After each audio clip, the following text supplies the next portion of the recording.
Hi everyone, welcome to the War Connoisseur. Hope you enjoyed today's video and don't forget to like and subscribe for more content. My War Memories, 1914 to 1918. At 12 noon we made our report to His Majesty the Emperor. At 1 sharp we went to luncheon, which lasted half or 3/4 of an hour. Before 3:30 I was again in the office. At 8 we had dinner, and after an interval of an hour and a half, we resumed work until 12 or 1 at night. This regular existence was but seldom interrupted. Even during my 4 or 5 days' war leave, I was not altogether free of duty. I was in telephonic and telegraphic communication with all parts of the front and with the general headquarters of our allies. The armies sent in regular morning and evening reports, but continuous reports were furnished when anything unusual occurred. The Chief of Field Telegraphs in the East, Colonel Lehmann, and later the Chief of Field Telegraphs for the whole army, Major General Hesse, rendered me comprehensive and effective assistance. The telephone formations belonging to the staff of the Commander-in-Chief in the East, and the Field Telegraph Service of General Headquarters, which were responsible for the details of intercommunication, worked extraordinarily well.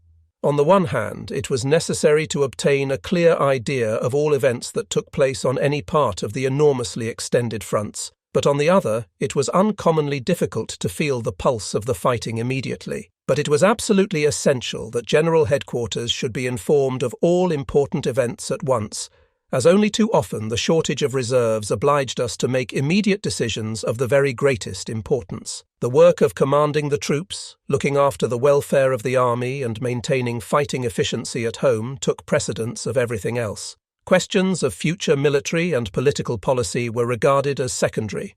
The working hours were absorbed by my own work, reports by my subordinate directors and heads of departments and services, and discussions. I have the pleasantest memories of our work and social life together, both on my staff in the East and at General Headquarters. 14. My thoughts and actions. The enormous amount of work and the heavy responsibility which devolved upon me made it imperative for me to surround myself with independent, upright men, on whom I could call to express their opinions freely and frankly. They certainly did so, very emphatically too, on occasions. Our cooperation was based on mutual confidence, and my colleagues ever stood faithfully and firmly by me. They were my active and devoted assistants, imbued with the highest sense of duty. The final decision, of course, rested with me, for responsibility permitted of no hesitation. War demanded rapid action, but decision did not mean despotism, and when I did disagree with the proposals of my assistants, I never hurt their feelings. In such cases, and when divergent views had to be reconciled, I endeavoured, without being vague, to recognize the grounds for differences of opinion. The fame and great reputations of my associates have always been a matter of sincere satisfaction to me. I always was, and am still, of the opinion that this war was so tremendous and made such great demands that one man alone could not possibly cope with it. It gave plenty of opportunity for brilliant work. My chief assistant in the East was Lieut. Colonel, now Major General, Hoffmann, an intellectual and progressive officer. My opinion of him as a soldier is best shown by the fact that I suggested him as my successor when I was appointed to General Headquarters at the end of August 1916. In that position, he justified his selection as brilliantly as he had when acting as my senior staff officer. At General Headquarters, I chose Lieut. Colonel Wetzel to supervise operations. I had met him previously and knew his value. He was familiar with the Western Front, where he had distinguished himself as senior staff officer and chief of staff of the 3rd Corps, and had done particularly well at Verdun. He has a splendid soldierly spirit and a strong and faithful character. With his enterprising and fertile mind and the care he put into his work, he proved an excellent and valued assistant. In September 1918, I found it necessary to redistribute the staff in order to allow myself a little more leisure. For this reason, and no other, Lieut. Colonel Wetzel had to leave me. We separated with the highest regard on both sides. He was succeeded by Colonel Hay and Major von Stulpnagel. The latter had served on my staff in Berlin for a long time. They were both strong-minded and clear-headed soldiers. With them, I passed through the hardest time a soldier can experience. It was the period when it became clear that we could no longer win the war in a military sense. To have to leave them just then was the greatest trial I had to bear. Questions of organisation were dealt with chiefly by Majors von Vollard-Bockelberg and Freiherr von dem Busche and Franert, men with enormous enthusiasm, foresight and capacity for work. Their work was of a high order.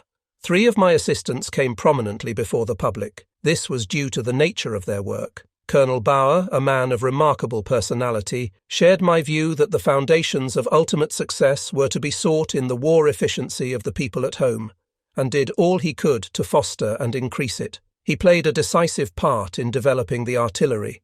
It was his duty to submit demands for war material to the home authorities and to obtain, with the assistance of employers and workmen, a clear idea of the capability of our industries. His work was closely related to that of the War Ministry. His cooperation and advice were also of the greatest value in matters of military economy and tactics. The head of the political department was General von Bartenwerfer, a calm and clear-headed officer imbued with fervid patriotism. One important duty of the General Staff in the field was to keep an eye on the military policy of neutrals and enemies and refer all political questions to which it gave rise to the Imperial Chancellor. It also dealt with political events in the occupied territories, insofar as they were administered by General Headquarters. The frontiers which we might acquire by the war were a matter of the greatest concern to the future security of the country, and all questions connected with them formed an important part of the 16 work of General Headquarters. All correspondence relating to peace questions was conducted by the political department. The third was Lyaut. Colonel Nicolai, a man of unfailing industry and devotion to duty, and gifted with organising talent. His duties were multifarious, perhaps too much so. He was responsible for the military direction of the press and the cognate duty of watching and fostering the morale of the army and the people at home, so far as this could be done by military authority. In both these functions, collaboration with the government authorities was essential.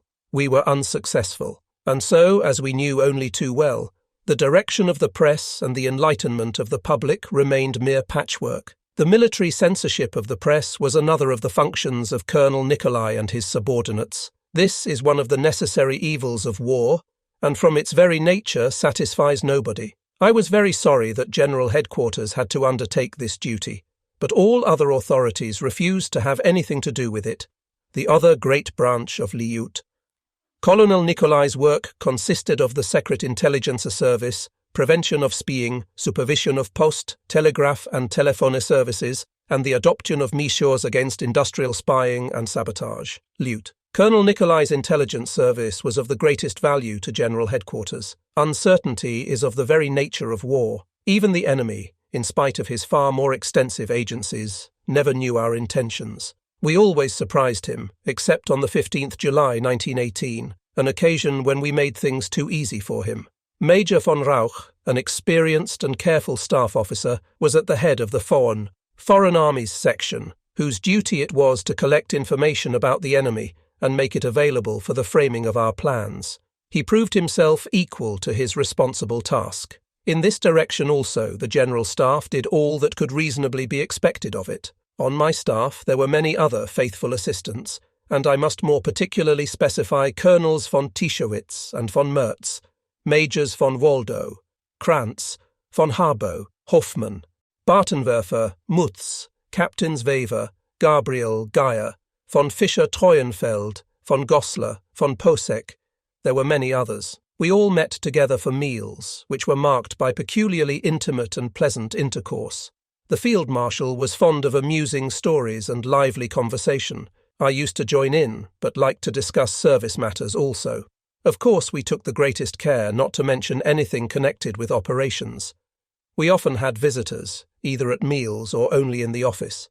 Sometimes guests appeared during very critical times. I remember in October 1914, some gentlemen arrived at Radom with a trainload of gifts for the troops and talked about the prospective capture of Warsaw, while at that very moment I was already contemplating retreat. On such occasions guests rather got on our nerves, but generally speaking they cheered us up.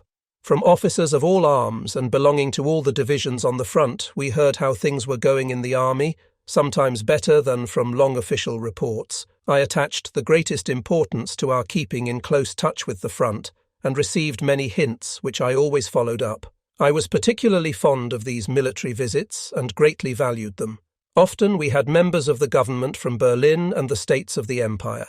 The Imperial Chancellor, von Bethmann Hollweg, paid us a visit at Posen in the autumn of 1914 and again in February 1915 at Lützen. The other chancellors also came to see us often. Sometimes we had visits from members of the Reichstag. I always had the impression that these gentlemen enjoyed being with us, whatever party they belonged to. Towards them and other private individuals, I naturally observed the necessary discretion in speaking of the military situation and my ideas on the subject of peace.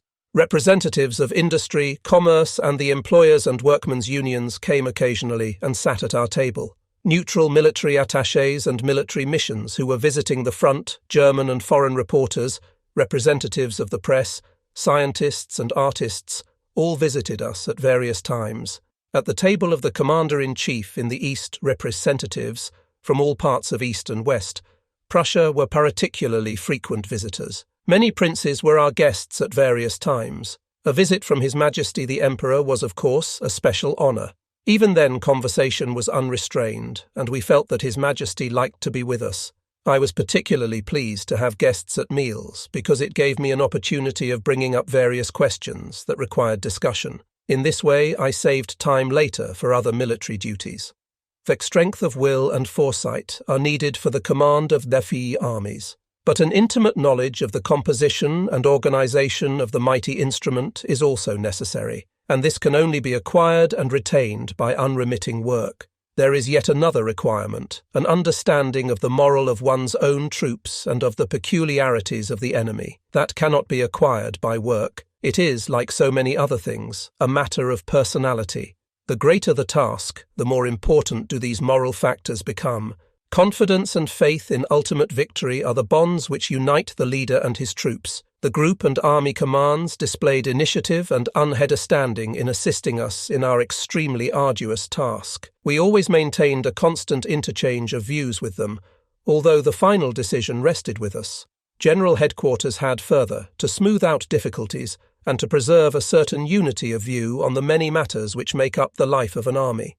The frequent transfers of troops made this particularly important. Subject to these necessary limitations, each command was independent within its own sphere. This was more the case during the war of movement or attack than in stationary warfare and defence. Tactical situations did, of course, arise in which the views of the commands did not agree in matters of detail with those of General Headquarters. The local command was in such cases often allowed to decide the question. For me, this always involved a mental struggle. If they were successful, I was pleased. But if they were not, I felt it was my fault. I attached the greatest importance to verbal discussion and gathering direct impressions on the spot. I used to like going to the front, and as First Quartermaster General always had a special train with separate office and telegraph coaches. Work did not cease during the journey. At pre-arranged stations, the daily reports were handed in as they were at General Headquarters, and if necessary, we could communicate with wherever we wanted. My personal relations with both staffs and troops were harmonious. I enjoyed much confidence. Among my happiest recollections are my relations with the headquarters of the German Crown Prince. He showed a great aptitude for the profession of arms and asked clever and very informed questions. He was fond of the men and did all he could for them. He was not in favour of the war, but advocated peace.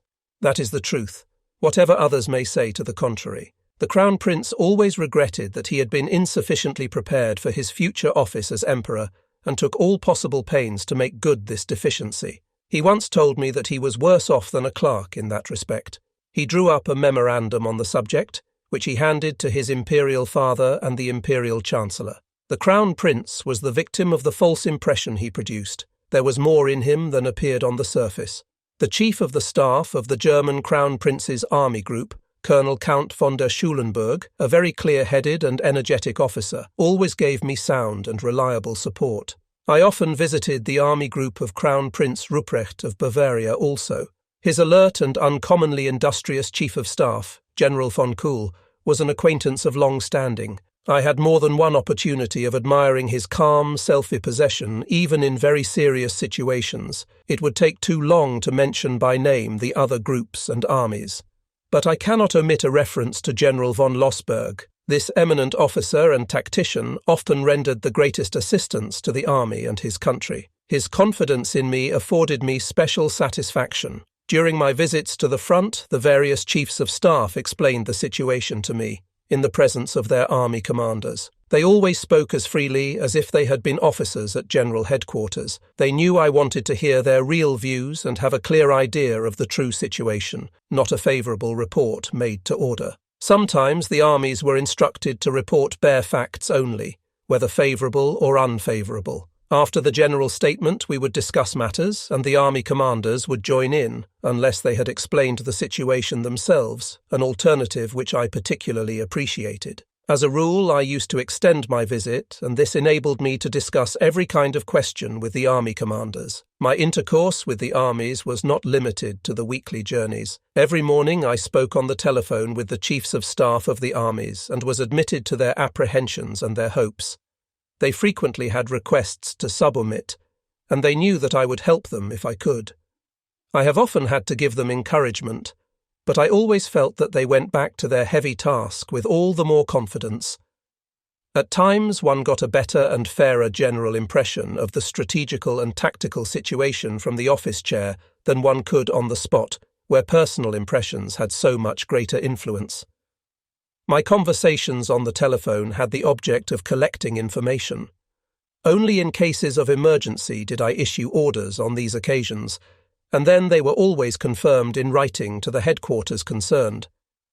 It was an understood thing that these conversations were reported to the army commanders. I strongly objected to a chief of staff's command. Besides, the army commanders themselves were men of far too independent character to tolerate such a situation.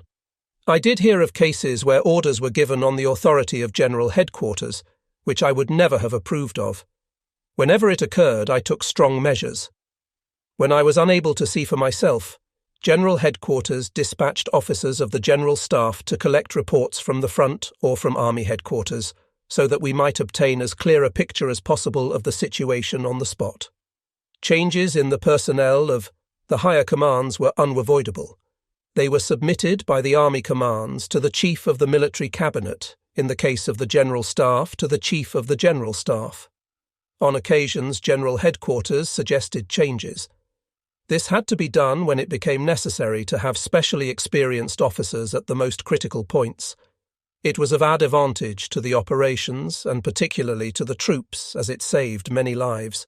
Exchanges between Army and other superior commands also took place during particularly prolonged periods of fighting, more especially if things were going against us. Such periods imposed a terrible nervous strain on them. Worn-out corps headquarters were replaced by others. The change was awkward, but its drawbacks were not insuperable. Complete army headquarters could not be relieved, as this would have caused too much dislocation in every direction, especially in the work of supply. The only remedy was to relieve individuals. The difficulties involved were the lesser evil of the two. Occasionally, at the suggestion of General Headquarters, army commanders and their chiefs of staff were relieved, when we could be reasonably certain that neither the command nor the troops would suffer from the change. In a war of this duration, a certain loss of energy in individual cases was inevitable. To our great satisfaction, however, such cases were a rarity. It is always a most difficult task to deal with them, and however conscientious one wishes to be, it is impossible to perform it at all without inflicting hardship and even an injustice at times. As far as possible, I accepted any counter-suggestions put forward, but if our cause suffered thereby, I incurred blame of which no one could relieve me. Deeply moved by the events of the 8th August 1918, I placed my post at the disposal of the Field Marshal. There is no question that the terrible disappointments towards the end of the war had worn me out, but my nerves never gave way under the strain. Liege, the favourite recollection of my life as a soldier, is the coup de main on the fortress. It was a bold operation, in which I was able to fight just like any soldier of the rank and file who proves his worth in battle. At the outbreak of war, I was brigade commander at Strasbourg. For a long time, I had been on the general staff and latterly, from March 1904 to January 1913, with only one short interval, in the operations department, of which I was then chief. There I gained an insight into our preparations for war and the relative strength of the opposing forces. My principal work was strategic concentration, the directions for which were given by the Chief of the Staff himself. The scheme of deployment, which was inaugurated in August 1914, was conceived by General Count von Schlieffen, one of the greatest soldiers who ever lived. It was based on the assumption that France would not respect Belgian neutrality, or that Belgium would join France. On this assumption, the advance of the German main forces through Belgium followed as a matter of course. Any other plan of campaign would have been crippled owing to the danger from Belgium to the German right flank, and would have precluded a quick and decisive blow at France, which was essential in order to meet in time the great danger of a Russian invasion into the heart of Germany. In the assumed military situation, as countless war games had abundantly demonstrated, an offensive against Russia, with simultaneous defensive operations in the West, implied, as a matter of course, a long war, and was, therefore, rejected by Count von Schlieffen. When there was no longer any doubt as to the attitude of France and Belgium, Count von Schlieffen's scheme was carried into execution. As to how far General von Moltke conferred with the Imperial Chancellor von Bethmann on the question of a march through Belgium, I do not know. In any case, no such negotiations were ever conducted through my department, as it was not a matter with which it was concerned. Whether the Deputy Chiefs of Staff had been consulted is also quite unknown to me. We were all convinced of the soundness of this plan.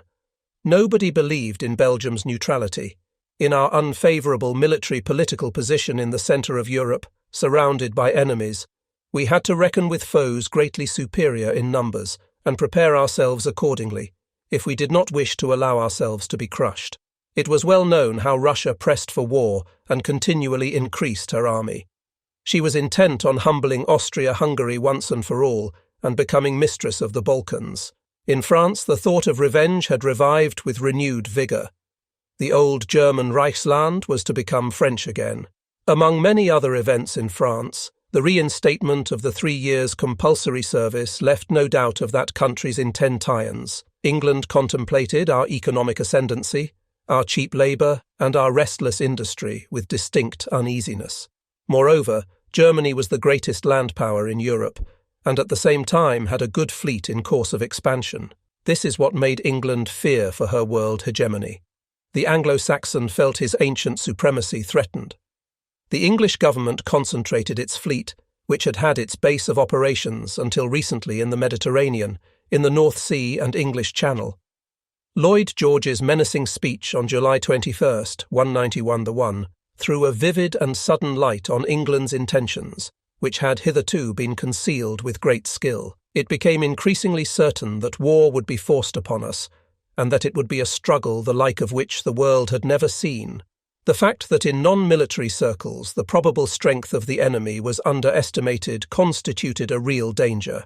At the 11th hour in the autumn of 1912, when there was no longer any doubt as to the enemy's intentions and the army was working with might and main, with truly German devotion to duty, I drew up a plan for an important increase in our effectives, which met with approval from both the more discerning sections of the public and the more far-sighted among our parliamentary parties. I was able to induce General von Moltke to approach the Imperial Chancellor with the plan, who must himself have considered the situation exceedingly serious, for he immediately agreed to it. He instructed the Minister for War to prepare a bill, without, however, carrying on at the same time any clearly denned and systematic political campaigns calculated to gauge correctly the attitude of the various powers. This should have occurred to him as a necessary conclusion. Having regard to the purposes for which it was conceived, this army estimate for 1,000,000 marks was not of an aggressive character. It merely aimed at adjusting the disproportion in the numerical strength and had in view the absolute enforcement of universal compulsory service, for there were still thousands of able-bodied men who did not serve their country. The failure to provide these 3 additional army corps was paid for dearly later on. At the beginning of the war, these additional corps were sorely missed, and the new formations which were produced in the autumn of 1914 displayed all the defects of improvisation. Later on, the new formations were made stronger at the start, but the existing corps, on the other hand, were weakened by the contributions they were called upon to make. However, before the whole bill was passed, I was transferred to Dusseldorf as commanding officer of the 39th Fusiliers. I attributed the change partly to my having pressed for those 3 additional army corps. Regimental work is full of life and activity, active dealings and constant and close cooperation with and for the men who were entrusted to my care. The training of officers, NCOs and men and the military education of the youth to manhood particularly attracted me after a long period of staff work. For 13 years I had had nothing to do with the routine of a regiment. Now my chief work was the inspection of recruits. In the 80s of the last century I had on 7 different occasions had charge of recruits, with the 57th Infantry Regiment in Old Wessel, and with the Marine Infantry in Wilhelmshaven and Kiel. Later on I had done several weeks' service with the 8th Body Grenadier Regiment in Frankfurt on the Oder, and from 1898 to 1900 I was in charge of a company of the 61st Infantry Regiment in Thorn. A time I shall never forget. Now that I was in Dusseldorf, I was glad of the experience gained during those years. I realized all the more the great responsibility which rested on me as commanding officer of the regiment. As I saw the coming war rapidly approaching, in various addresses to my officers I pointed out what extremely serious times we lived in.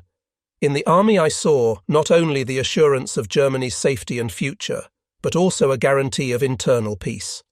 In 1913, thank God, there was not the least sign that the army would have to be used in that capacity.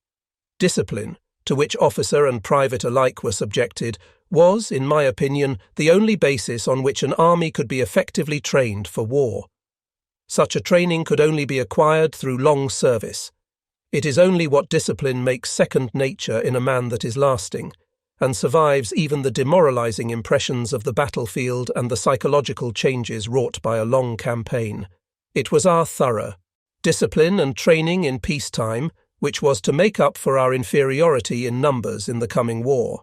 My aim was to turn highly disciplined troops into responsible men possessed of initiative. Discipline is not intended to kill character, but to develop it. The purpose of discipline is to bring about uniformity in cooperating for the attainment of a common goal, and this uniformity can only be obtained when each one sets aside the thought of his own personal interests.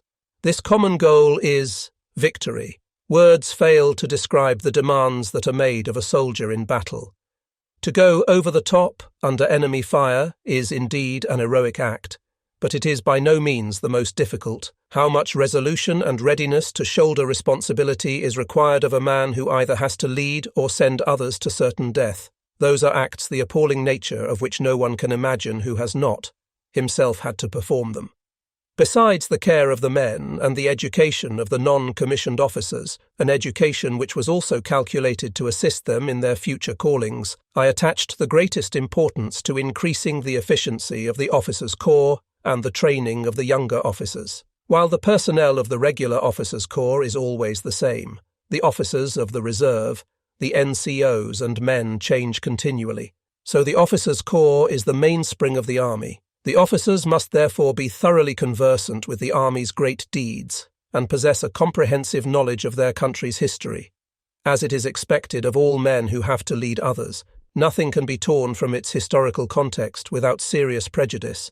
No one should forget that in times of danger the guardianship of the fortunes of the state devolves upon the officer, supported by the NCO.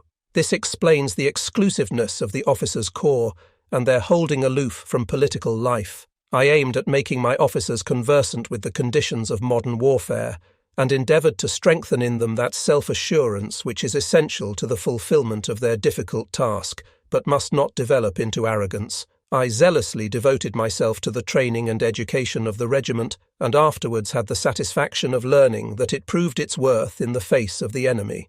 It was a great pleasure to me when, in the course of the war, I was first placed à la suite of my regiment, and later appointed its colonel. At the time of my resignation, it was named after me. I am indeed proud of the General Ludendorff Fusilier Regiment. In April 1914, I went to Strasbourg, where General von Deimeling's presence ensured an active military life for every man in his command. The position as brigade commander was quite different from that of regimental commander in Düsseldorf. I missed the direct intercourse with the troops and the corps of officers, and was occupied chiefly with organisation. Before the outbreak of war, I had the pleasure of parading my brigade for inspection at Bitch. There was again a question of my being appointed as Quartermaster General on the Great General Staff. I was, of course, doing General Staff work. In May I took part in a staff ride, which began in Freiburg in Breisgau and ended in Cologne. His Imperial Highness the Crown Prince was with us.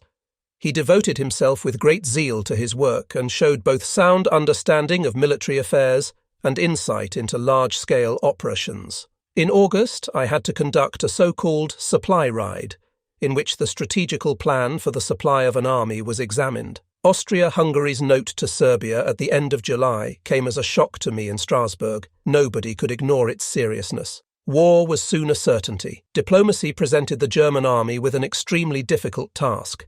In great anxiety, I followed events in Berlin then, as I still do, feeling that so far as I was concerned, I was not responsible for whatever happened.